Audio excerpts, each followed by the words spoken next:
Assalamualaikum warahmatullahi wabarakatuh. Perkenalkan, nama saya Siti Munifa, NIM E 2019-2164, Prodi Ekonomi Syariah 4, Fakultas Ekonomi dan Bisnis Islam. Saya di sini akan menganalisa 3 materi video, yaitu tentang pendapatan nasional, inflasi, dan pengangguran. Dari untuk tugas UTS dari Bapak dosen Dr. Abdul Wadud Nafis LC MEI selaku dosen mata kuliah Ekonomi Makro Islam. Langsung saja, yaitu tentang inflasi, yaitu tentang definisi pendapatan nasional. Saya di sini akan menjelaskan dulu, nge-review lagi tentang pendapatan nasional. Pendapatan nasional di sini adalah nilai total output akhir suatu negara dari semua barang dan jasa yang diproduksi dalam 1 tahun. Di sini juga ada konsep pendapatan nasional yang dibagi menjadi 6, yaitu produk domestik bruto atau GDP, produk nasional bruto atau GNP, produk nasional neto atau NNP, pendapatan nasional neto atau NNI, pendapatan perseorangan atau PI, serta pendapatan yang siap dibelanjakan. Di sini juga ada macam-macam perhitungan pendapatan nasional, terus pendapatan nasional dalam perspektif ekonomi Islam, serta manfaat perhitungan pendapatan nasional, serta sumber-sumber pendapatan nasional dalam ekonomi Islam. Salah satu indikator pendapatan nasional di sini untuk dapat mengukur perkembangan tingkat pembangunan dan kesejahteraan pada suatu negara dari waktu ke waktu. Dengan metode perhitungan pendapatan nasional dapat diketahui arah, tujuan, dan struktur perekonomian negara. Di sini saya akan menganalisa pendapatan nasional, yaitu untuk mengukur keberhasilan perekonomian suatu negara, yaitu salah satunya dapat terlihat dari angka pertumbuhan ekonomi saat ini.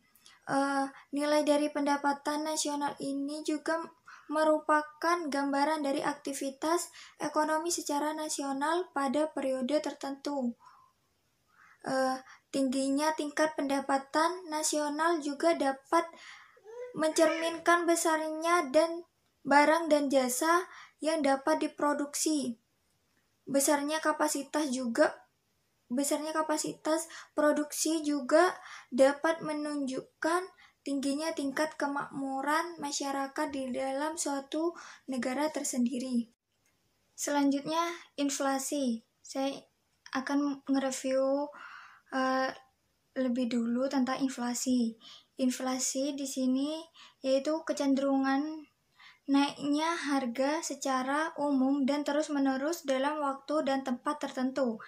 Kenaikan harga yang sifatnya sementara tidak termasuk dalam inflasi, misalnya kenaikan harga-harga menjelang Hari Raya Idul Fitri. Pada umumnya, inflasi terjadi ketika jumlah uang yang beredar di masyarakat lebih banyak daripada yang dibutuhkan. Di sini juga ada macam-macam inflasi, serta ada penyebab inflasi karena terjadinya kenaikan permintaan dan biaya produksi. Ada sebab-sebab inflasi, pembagian inflasi perspektif ekonomi Islam, dan di sini juga dijelaskan dampak inflasi dalam perspektif ekonomi Islam, yaitu menimbulkan gangguan terhadap fungsi uang, terutama tabungan, seperti nilai simpan, fungsi pembayaran di muka. Solusi inflasi dalam ekonomi Islam di sini ada 2, yaitu kebijakan fiskal dan juga kebijakan moneter.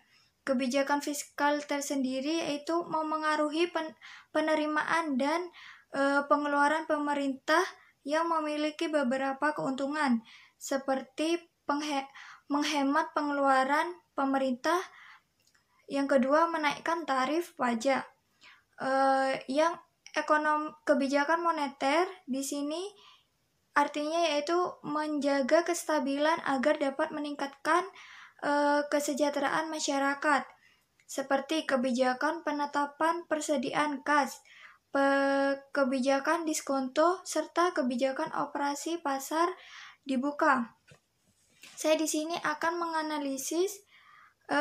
menganalisa inflasi, yaitu secara historis tingkat dan volatilitas inflasi di Indonesia lebih tinggi dibanding dengan inflasi di negara-negara berkembang lainnya. Mengapa tingkat inflasi Indonesia agak tinggi dibanding negara berkembang lain dan maju? Puncaknya dalam volatilitas inflasi Indonesia bertoleransi dengan penyesuaian harga-harga yang ditetapkan oleh pemerintah. Yang terakhir, tentang pengangguran. Di sini saya akan nge-review ulang tentang pengangguran. Definisi pengangguran tersendiri yaitu adalah orang yang termasuk dalam angkatan kerja 15-64 tahun yang sedang mencari pekerjaan dan belum mendapatkannya. Dan juga dijelaskan yaitu ada macam-macam pengangguran, seperti pengangguran terbuka, pengangguran tersembunyi, pengangguran musiman, serta pengangguran setengah menganggur. Ada juga jenis pengangguran, seperti pengangguran friksional, pengangguran siklikal, pengangguran struktural, serta pengangguran teknologi. Dan ada juga dampak pengangguran, serta penyebab pengangguran, cara mengatasi pengangguran, ada juga pengangguran dalam ekonomi Islam. Solusi pengangguran perspektif ekonomi Islam, di sini ada dua, yaitu mekanisme individu dan juga mekanisme sosial ekonomi. Dalam pembangunan ekonomi di negara berkembang, salah satu masalah yang kerap kali ditemui adalah tingginya jumlah pengangguran. Hal ini dapat terjadi dikarenakan jumlah lapangan pekerjaan lebih sedikit dan dari jumlah angkatan kerja. Dengan tingginya tingkat pengangguran dapat berakibat buruk terhadap perekonomian. Kesejahteraan masyarakat akan menurun dan juga akan terpengaruh terhadap prospek pembangunan ekonomi dalam jangka panjang. Dari sudut pandang Islam, pengangguran bukanlah tanggung jawab mutlak dari sudut pandang dari pemerintah, karena hal ini termasuk tanggung jawab berbagai pihak termasuk umat Islam.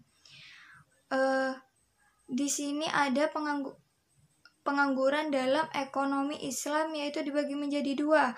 Ada pengangguran jabariyah, yaitu karena tidak ada pilihan lain sebab tidak mempunyai keterampilan. Yang kedua, pengangguran khiyariyah, yaitu orang yang memilih menganggur dan ketergantungan kepada orang lain padahal dia mempunyai keterampilan.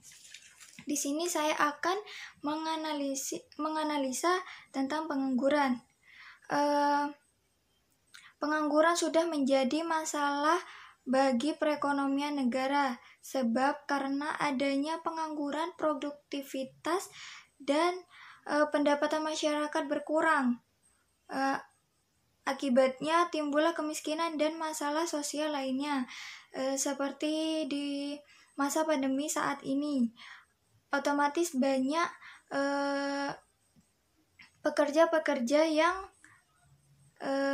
tidak dipekerjakan. Perusahaan mengurangi pengurangan karyawan, otomatis banyak yang menganggur. Di situ akan berakibat dampaknya kemiskinan,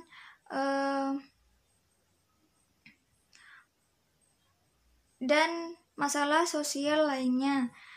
Berkurangnya kesempatan kerja menyebab kelesuan ekonomi. Otomatis banyak orang yang diem saja di rumah. Apalagi sekarang peraturannya tetap aktivitas di rumah. Turunnya potensi diri, hilang keterampilan kerja, menurunnya pajak penghasilan, serta menurunnya tingkat kesejahteraan masyarakat. Cukup sekian dari saya, kurang lebihnya mohon maaf. Wassalamualaikum warahmatullahi wabarakatuh.